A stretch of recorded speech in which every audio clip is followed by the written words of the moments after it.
বীরভূম জেলা তৃণমূলের প্রাক্তন সভাপতি অনুব্রত মণ্ডলের অডিও কাণ্ড ভাইরাল হওয়ার পরে অনুব্রত মণ্ডলের নিরাপত্তা রক্ষী কাটছাঁট করা হয়েছিল। তারপর ফের অনুব্রত মণ্ডলের নিরাপত্তা রক্ষী কমানো হলো। এখন থেকে অনুব্রত মণ্ডলের সঙ্গে 4 জন সশস্ত্র নিরাপত্তা রক্ষী থাকবে। অনুব্রত মণ্ডলের আগে পেতেন Y+ ক্যাটাগরির নিরাপত্তা, সেই Y+ ক্যাটাগরির নিরাপত্তা তুলে নেওয়া হলো রাজ্য সরকারের পক্ষ থেকে। এখন থেকে অনুব্রত মণ্ডল শুধু 4 জন নিরাপত্তা রক্ষী নিয়ে যেতে পারবেন এমনটাই জানা যাচ্ছে, এবং সমস্ত নিরাপত্তা রক্ষী পুলিশের খাকি ড্রেস পরে থাকবে, কোনো সাফারি ড্রেস পরতে পারবে না, এমনটাই জানা গিয়েছে সূত্র মারফত।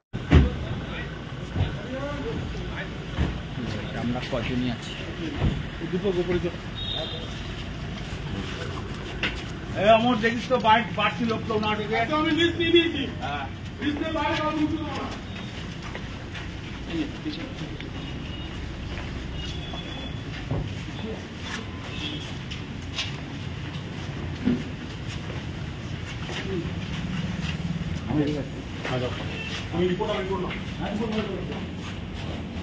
ভালো করে শুনে রাখুন, কথাটা মিলিয়ে নেবেন। বীরভূম জেলায় 11টা যে বিধানসভা আছে, 11টা বিধানসভাতে জোড়াফুল ফুটবে। মমতা বন্দ্যোপাধ্যায়, অভিষেক বন্দ্যোপাধ্যায়ের মতো প্রার্থীরা জিতবে, আর বিজেপিকে নাস্তা নাবুদ করে ছাড়বো। কথাটা মিলিয়ে নেবেন। শুভেন্দু অধিকারীর মুখে বারবার কাদেরের নাম উঠছে, কাদেরটা কি? সেটা ওনাকেই প্রশ্ন করুন। যিনি প্রশ্ন করছেন, যিনি কথা বলছেন, যিনি কাদের নাম করেছেন, তেনাকে প্রশ্ন করুন। তিনি তো তোলাবাজি বলে, তাকে তোলাবাজি বলে আখ্যা দিচ্ছেন। প্রমাণ করতে হবে।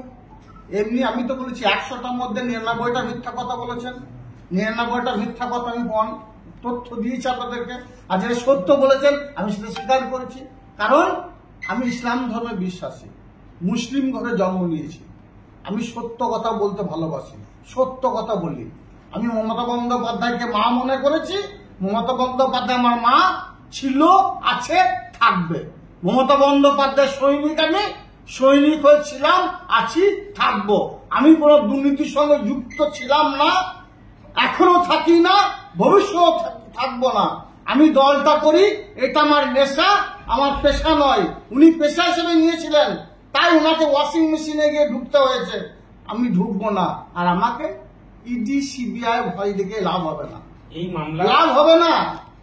এই মামলার সিবিআই তদন্তের দাবি করছে শুভেন্দু অধিকারী, এবং তার পাশাপাশি আপনার ফোনও যাতে বাজেয়াপ্ত করা হয় সেই দাবি তিনি করছেন। আমার ফোন যখন চাইবে, আপনাকে সামনে বলছি আমি, আমার ফোনটা তখনই আমি দিয়ে দেবো, আমি দিতে প্রস্তুত আছি। কিন্তু উনি সিবিআই ইডি ছাড়া আর কি কিছু বোঝেন না।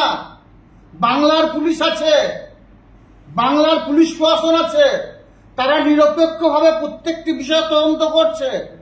এই বিষয়ে তদন্ত হোক, আমিও চাই তদন্ত হোক। উনি যে মিথ্যা কথা বলছেন তার জন্য আমি আগেই বলেছি কোর্টে দেখা হবে। কিন্তু হঠাৎ উনি সিবিআই কোর্ট থেকে নিয়ে চলে এলেন। সিবিআই ভয় দেখিয়ে, ইডি ভয় দেখিয়ে কাজল শেখকে আপনি পিছু হটাতে পারবেন না।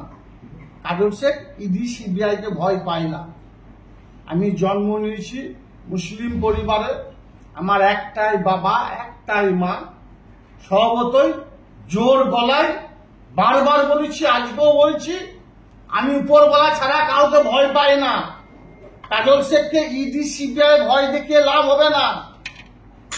কাজল শেখ সত্য পথে চলছে, চলবে। বীরভূম জেলায় যে অবৈধ যে কারবারগুলো চলছিল বিগত দিনে, সেগুলো সব বন্ধ করেছি, আগামী দিনেও করব। কোন দুর্নীতির সঙ্গে কাজল শেখ যুক্ত ছিল না, এখনো নেই, আগামী দিনেও থাকবে না। কথাগুলো মিলিয়ে নেবে।